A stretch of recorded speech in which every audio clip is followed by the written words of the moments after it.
Hello everyone, and welcome to my General Hospital News YouTube channel. I hope everyone is having a wonderful day. Before we begin, please hit the subscribers button and give this video a thumbs up. Jason asks Anna, who answered the phone after realizing Sonny wasn't there in the PCPD interrogation room. "He can leave," says Anna, clamming up. "You should trust Jason because he says he's trusted her with everything." Wiping away the tears, Anna confesses that it was Valentin. She claims to have previously informed him that Valentin was the one who initially presented Sonny with the offer from Pikeman, but she mistakenly believed he was acting as a go-between. But it all hit her when she heard his voice. This is a well-worn WSB strategy, and Valentin is employing hitmen that Sonny has previously collaborated with in order to take advantage of the strained relationship between them. Jason is asked by Anna if he believes Sonny may have stopped the hit. Although he claims to have briefly done so, Sonny is innocent. Sonny is still shielding himself, according to Anna, even though he is far from innocent. Jason draws attention to the fact that she sought to stand in for Valentin, and he demands to know why Valentin desires his death. Since this hit seemed to have come from Sonny, Anna reminds Jason that he infiltrated Pikeman and knows too much. As a result, Sonny is eliminated, allowing Pikeman to do anything they want in Port Charles. She claims that this is typical Valentin, and that he was already close to Brennan. Valentin said they hardly knew each other when she told him about their friendship. She discovers that with Brennan incarcerated, Valentin is now in charge of Pikeman. Jason is grateful to her for providing for his needs. Jason claims he can return Kate's life by giving him Pikeman's head. "She can't allow him to do that," says Anna. They don't have any evidence because she claims not to have recorded the talk. If Kate pursues Valentin, she contends, he will easily outmaneuver him and the FBI will never let Jason free. Jason promises to obtain the necessary evidence from Valentin at that time. She queries how he intends to obtain the proof. When Jason announces he's going to examine his home, Anna threatens to shoot him, claiming Valentin will know his cover has been broken. She tells Jason that although he's good at this, he's not as skilled as Valentin, who had WSB training. Anna will obtain the evidence and has another plan. She points out that Valentin will invite her in, so she doesn't even need to break in. If she doesn't think Valentin is suspicious of her, Jason asks. Though Anna is aware of this, she can also obtain proof that he adores her, but she'll require some time.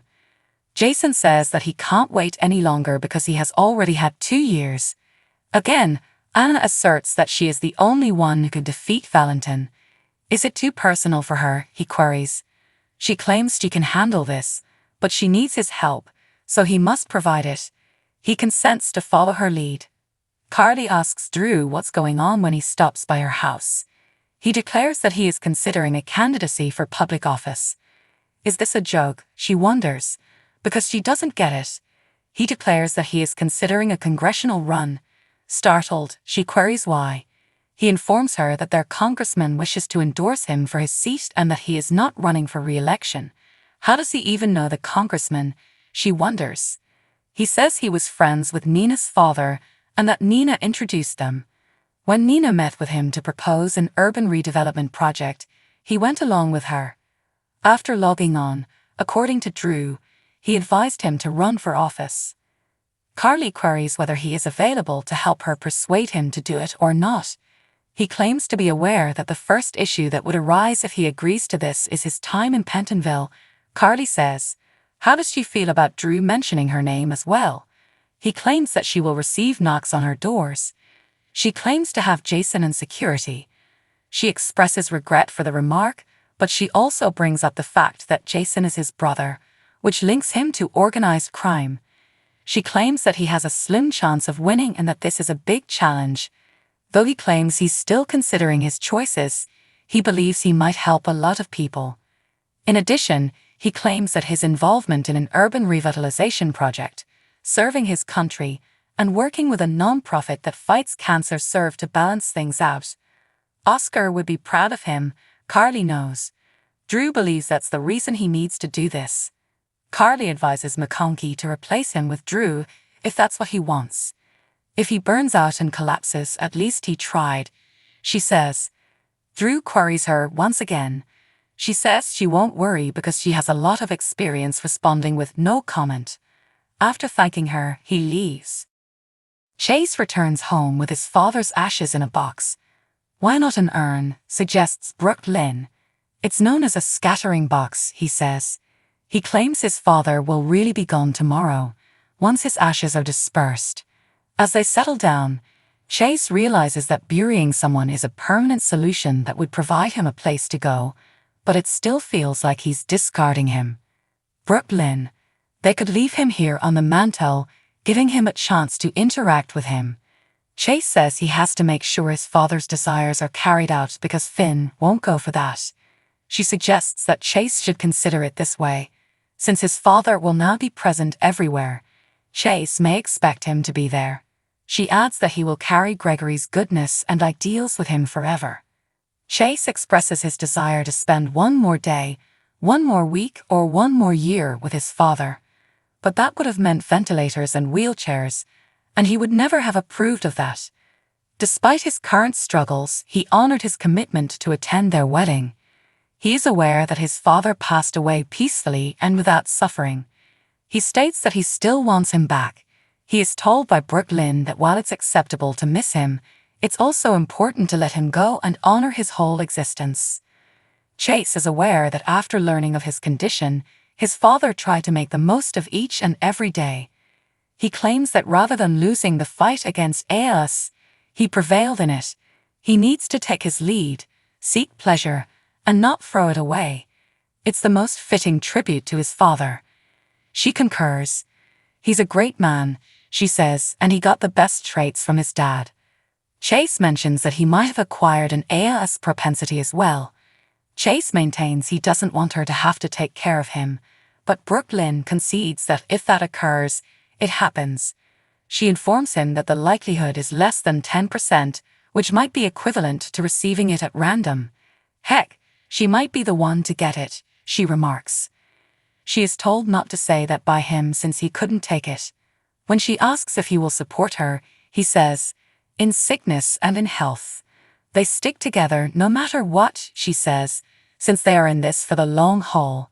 When he does, they share a kiss.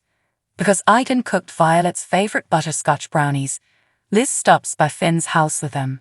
He knew tomorrow would be a difficult day and hoped they could be of some assistance. Finn responds that if that's what she's searching for, he hasn't been drinking as she surveys the area.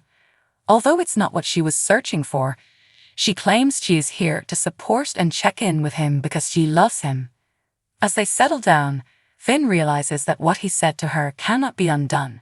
All he can do is keep improving and keep going. He clarifies that he will not be drinking again and that he will attend 2 meetings every day. He was dependent on the medications that kept him alive while he looked for a treatment for Blackwoods, not booze. He chose not to drink after getting clean out of caution. According to Finn, alcohol was never the main issue.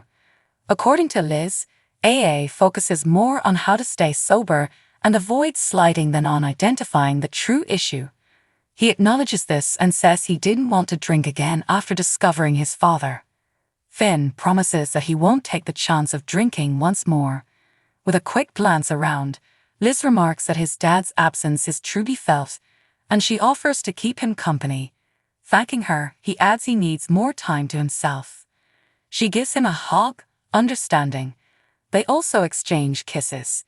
He asks her to thank Aiden for the brownies as she says she should head home. She promises to do so and says she'll see him then. Finn is crying as she goes.